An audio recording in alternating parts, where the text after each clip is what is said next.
Experience gain చేసిన తర్వాత ఎందుకు అలా సడన్గా డౌన్ఫాల్ అయిపోతారు? ఇప్పుడు లైక్ పూరి జగన్నాథ్ గారిని తీసుకున్నా కూడా చాలా సూపర్ డూపర్ హిట్స్ ఇచ్చిన తర్వాత తను కూడా ఒక స్టేజ్లో మొత్తం అన్ని డబ్బులు పెట్టేశాను ఒక సినిమాలో అని చెప్పారు. ఎందుకు ఇలాంటివి జరుగుతూ ఉంటాయి?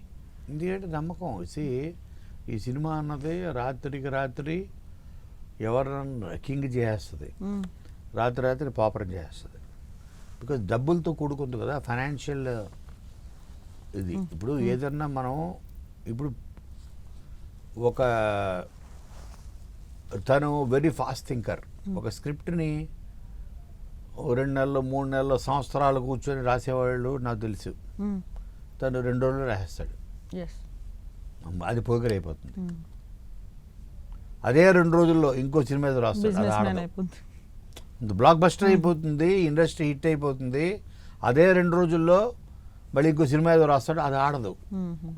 దానికి అంతే డబ్బు, దానికన్నా ఎక్కువ డబ్బు పెట్టుంటాడు. ప్రొడ్యూసర్ గా ఒక డైరెక్టర్ కాకుండా కూడా సేఫ్ గా ఉండేది ఏంటి? ఒక హీరో హీరోయిన్ ఏది సార్ ఫిల్మ్ ఇండస్ట్రీలో ఏ క్రాఫ్ట్ సేఫెస్ట్ హీరోనా? కానీ పాప వాళ్ళకే వాళ్ళ కష్టాలు వాళ్ళకు ఉన్నాయి. అంటే స్టార్డమ్ కాదు. ఇప్పుడు ఒక హీరో కంపల్సరీగా హిట్ ఇవ్వాలి. ఒక హిట్ ఇస్తే తర్వాత ఒక 2 ఫ్లాప్లు ఇచ్చినా పర్లేదు, క్షమిస్తుంది ఇండస్ట్రీ. అంటే ఇంకా వస్తాడు ప్రొడ్యూసర్ అతనితో సినిమా తీయడానికి. పబ్లిక్ కూడా సర్లేరా పాప ఆ సినిమా హిట్ వచ్చిందిగా, తర్వాత ఏదో ఆ డైరెక్టర్ తప్పో లేకపోతే ఇంకో తప్పో హీరోయిన్ని క్షమించేస్తాడు. ఇంకొక 2 ఫ్లాపులు వస్తాయి, క్షమిస్తాడు. ఎందుకంటే ఆ ఫస్ట్ హిట్టే గుర్తుంది వాడికి. మళ్ళీ వచ్చింది 4, ఏంటివి ఇతను సినిమాకి వెళ్తే మనం బోర్ అయిపోతున్నాం, అన్నీ కూడా ఫ్లాపులు, ఇతను సెలక్షన్ బాగోలేదురా అంటాడు. మళ్ళీ సర్లే చూద్దాం, ఇది వెళ్ళి ఆడియన్స్ తగ్గుతారు, శాతం తగ్గుతుంది. ఉధృతం ఫస్ట్ షోకి ఉండే ఉధృతం అది తగ్గిపోద్ది. బాగుంటే వింటే వెళ్దాంలే పర్లే, అలా తగ్గిపోయి మళ్ళీ పోయింది. వద్దురా ఇతను మనం డిసప్పాయింట్ చేస్తున్నాడు సెలక్షన్ వల్ల. బట్ ఫైనాన్షియల్లీ వాళ్ళు కొంచెం సేఫ్ జోన్లో ఉంటారు.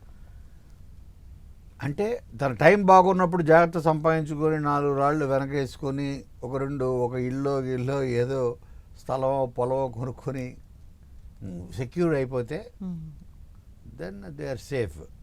కానీ వాళ్ళు కూడా ఆ ఇంట్లో కూర్చోలేరు. సరే మనకి పిల్లలు పుట్టారు, వాళ్ళు వెళ్తున్నారు, బాగానే ఉంది. నేను ఒక 2-3 అపార్ట్మెంట్లు కొన్నాడు, ఒక స్థలం కొన్నాడు శంషాబాద్ దగ్గర, అది పెరిగింది. ఇప్పుడు 2-3 కోట్లు అయింది ఆ స్థలం. నేను 10 లక్షలు పెట్టి కొన్నాను. నేను జరిగినవి చెప్తున్నాను, ఆ పేర్లు చెప్పట్లేదు. ఇప్పుడు సినిమాలు లేవు. ఇప్పుడు ఏమంటానంటే వైఫ్ తోటి నెమ్మదిగా మనల్ని సినిమా తీయడానికి ఎవరు రావట్లే కదా లక్ష్మి, మనం పని చేద్దాం. శంషాబాద్ దగ్గర కొన్నా కదా, మనమే సినిమా తీద్దాం. Oh my God. అంటే అది కాదండి, అది కాదు. మరి ఇంట్లో తనకు కూడా ఏంటి పొద్దున్నే నిద్ర లేవగానే సినిమా మొత్తానికి అయితే ఒక రకమైన అసలు ఆ ప్యాషన్ అనేది పోదు, ఇంకా వన్స్ వచ్చిందంటే పోదు. సార్ చిరంజీవి